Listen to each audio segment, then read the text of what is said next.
Muito bem, agora é hora da gente falar com Adolfo Padilha aqui no Jornal da Mix. Já está aqui, está na telinha. Adolfo Padilha, bem-vindo. Vamos lá para o seu destaque. Bom dia, Eudes. Bom dia, amigos da Mix FM. Destaque hoje vai ser uma observação que a gente leu muito ontem nos artigos políticos, que a gente percebe como algumas posições do governo elas estão bem perdidas, né? Você pega o Luiz Marinho do Trabalho nessa briga de cachorro louco contra os aplicativos, onde chega a ter a ideia até estúpida de... Porque chega a beira a estupidez o cara imaginar que os Correios, uma estatal, pode aplicar o mesmo serviço que aplica o aplicativo do Uber, do iFood, enfim, esses aplicativos todos que hoje estão sendo ameaçados aí de uma forma política, de uma forma até muito irresponsável. Porque você parte da premissa, por exemplo, que só o aplicativo do Uber emprega mais de 1,5 milhão de pessoas, pô. Cara, o Correio não emprega 100 mil pessoas. Então é umas coisas tão absurdas. E aí ele quer, como não bastasse, a outra ideia dele é o seguinte, criamos então um aplicativo. Pô, alguém avisa ele quantos bilhões que vale o Uber, porque eu acho que ele não sabe, né? Quanto que custa a carteira da Uber, o aplicativo da Uber. O cara acha que é assim, que vai criar um aplicativo e no outro dia vai virar. Então essas coisas assustam até um simples mortal como eu e você. Imagine os investidores. Imagine aqueles que querem ver uma expectativa interessante no país, ainda junta com essa visita do Lula para lugar nenhum, com ninguém. Uma conversa que durou 40 minutos. A atual primeira-dama toma um fora ainda da primeira-dama dos Estados Unidos. Fica claro que é uma visita agendada para tentar criar uma agenda positiva. Olha, a coisa não tá boa, não. Eu acho que aquele dia nós falamos aqui sobre a Operação Alckmin, não sei não, hein? A Operação Alckmin cada vez fica mais próximo. Você acha que tá ficando pertinho aí? Eu acho que tá, porque tá ficando meio esquisito as coisas.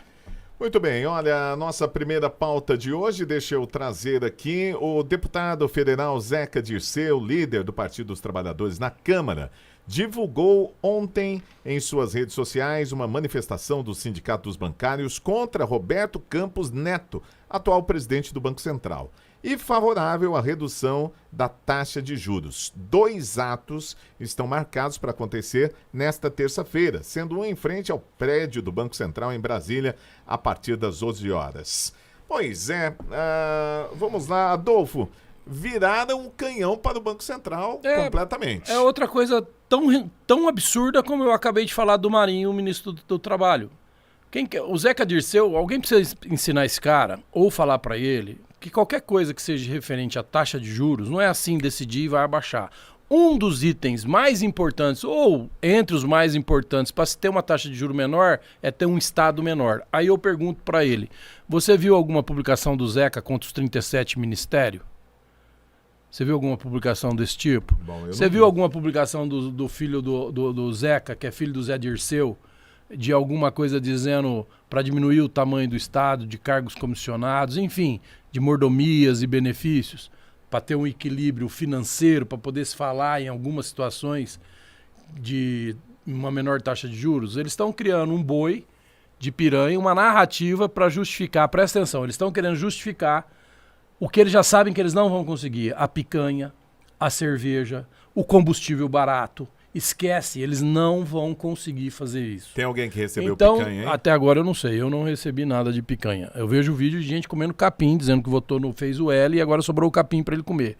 O que eu vi até agora foi quem não pagava imposto de renda pagando mais, né? Quem não pagava pagando mais. O que eu vi até agora são a ameaça de perder o emprego de quem está nos aplicativos, como eu acabei de falar do Uber. Enfim, tem tantas e tantas coisas que saiu o tiro pela culatra.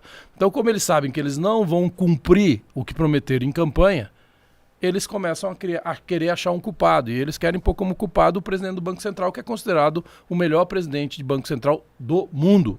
Só isso o cara é considerado. Você acha que é a única segurança ainda da economia que todo mundo que lida com economia, entende de fatores econômicos, ainda tem. Que o Brasil tem um Banco Central até hoje, até agora, nesse momento, independente. Se isso cair, meu amigo, por terra, aí vai mesmo que nem água de enxurrada. Você acha que pode ter algum êxito? Nenhum. E outra, Zeca do PT é filho do Zé Dirceu. O Zé Dirceu é alguém que age nos bastidores. age nos bastidores porque alguém tem dúvida que o Zé Dirceu está por trás de muita coisa que acontece no atual governo hoje? Não, ninguém tem dúvida disso. E por que ele não aparece? Porque, claro, que não são coisas que eu e você podem ficar sabendo. Muito bem, mais uma pauta aqui para discussão com Adolfo Padilha.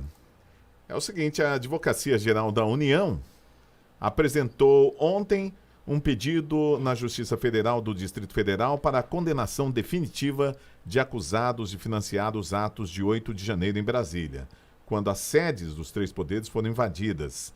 O órgão solicita que a ação cautelar que determinou o bloqueio nos bens no valor de 20,7 milhões dos acusados de financiar o fretamento de ônibus seja convertida em ação civil pública para a proteção do patrimônio público e que os envolvidos sejam condenados em definitivo. É uma vergonha, né? Isso para mim é uma vergonha. Aliás, eu queria saber por que a AGU não corre, não se preocupa em saber das várias denúncias de flagrantes que foram dados como flagrantes de pessoas que foram presas no dia seguinte. Ninguém está vendo isso. Outra coisa, essas 900 e poucas pessoas que estão presas sob que alegação real? Que crime que eles realmente cometeram? Por que eles estão presos? Onde eles estão presos? Como é que está correndo esse inquérito? Por que outros foram liberados e eles não? Por que a AGU não se apressa em também liberar e apoiar a CPI dos atos de 8 de janeiro? O que assusta nessa CPI? O que será descoberto numa CPI que não agrade, talvez, a membros do governo? Eu acho que passou do momento de juntar deputados, senadores, governadores, inclusive, que são de direita, a fazer uma união nacional para defender esses 948 patriotas que estão lá presos, Wilson. Esses 948 patriotas que foram envolvidos de uma tal forma numa narrativa. O ato de 8 de janeiro foi horrível. Todo mundo sabe disso. Eu sei de um prudentino. Não, nós sabemos de muitos. Não, mas eu sei de uma situação, inclusive eu jogo bola com o filho dele, não jogaram nem o habeas corpus do pai dele. Esse prudentino, ele não estava entre os que invadiram. Estavam lá na frente do exército, covardemente fizeram um corredor polonês, dizendo, é melhor os ônibus vão levar vocês embora, e era um ônibus que estava levando eles para cadeia.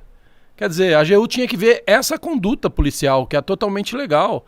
É isso que a AGU tinha que estar vendo. A AGU tinha que estar apurando melhor os fatos para saber se realmente tem alguém aí que pode ser acusado da forma que ela está querendo acusar aqui. É a máquina que é totalmente politizada, né? É a máquina que é totalmente equipada. Essa é a grande verdade. O Brasil tem hoje nas suas bases de governo, nas suas instituições constituídas, um revanchismo político muito grande, uma ideologia política dominante muito grande. E essa ideologia dominante é da esquerda. Favorável à esquerda, não é favorável à direita. Como é que pode a AGU já condenar, e com um monte de dúvidas que a gente tem, como você está falando aí, pessoas como a gente conhece, que foram colocadas como financiadora dos atentados, a gente sabe que é uma lutadora, uma trabalhadora aqui, não tem dinheiro malemar para financiar um ônibus para ir até Brasília, como que ela ia financiar atos terroristas? Né? Vou poupar dizer o nome aqui, mas todo mundo sabe do quem eu estou falando. Como é que pode? Como é que o pai do seu amigo, a esposa, a madrasta de um amigo meu, a mulher estava lá na frente do exército, tá com tornozeleira eletrônica, cara. Que é isso? Você tá com medo? Nem um pouco, mas nem um pouco. Eu não tenho medo nem um pouco, mais nada. Muita gente fala isso pra mim, mais nada. Entendeu? Não concordo com o ato de vandalismo, todo mundo sabe. Quando nós fechamos aqui, a turma toda aqui na estrada, eu fui um dos primeiros que peguei o microfone e falei, gente, não tem que fechar a estrada.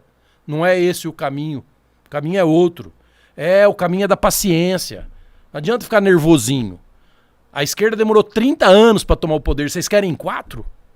Tem que ter paciência, tem que continuar falando em política, tem que participar o ano que vem da política até para escolher os vereadores.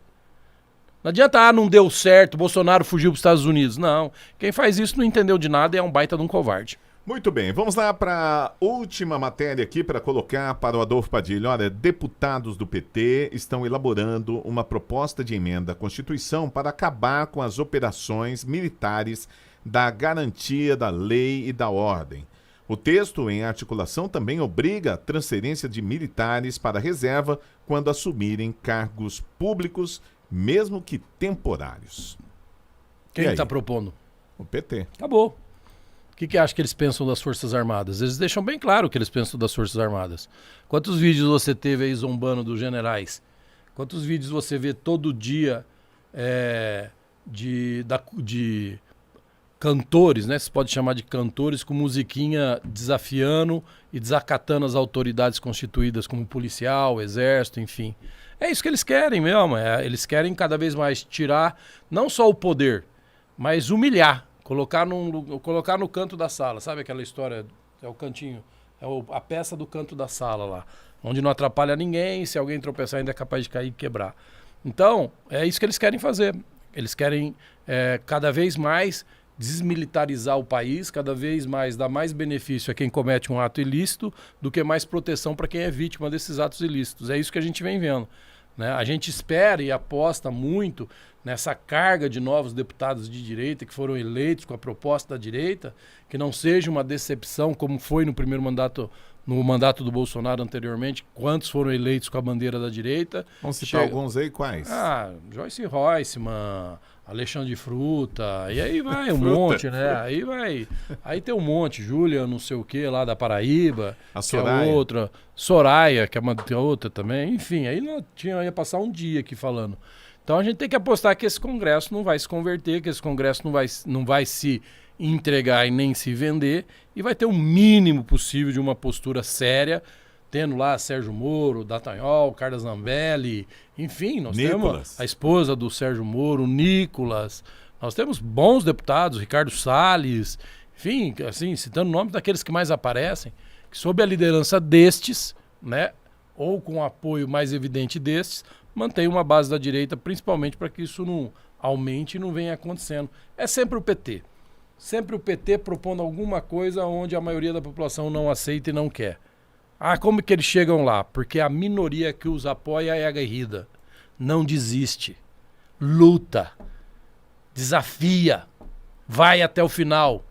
E já tem gente aqui dizendo que Bolsonaro fugiu para os Estados Unidos, então pipocou. Então, quando for assim, a gente não vai mudar nada. A esquerda ela tem uma lição para dar para quem é da direita. Tem que ser aguerrido. Tem que acreditar. E principalmente entender que não se muda em 4 anos. Foi só o começo. Se for por ano, falta 26 anos ainda para a gente chegar como eles chegaram, se apoderar e se infiltrar tanto nos esqueletos do poder como eles estão hoje. Então, tem que lutar. Muito bem, obrigado, Adolfo Padilha, mais uma vez. Amanhã você está de volta, né? Amanhã, se Deus quiser. Tamo vem mesmo? Vem, oxe, tamo aí. Um abraço.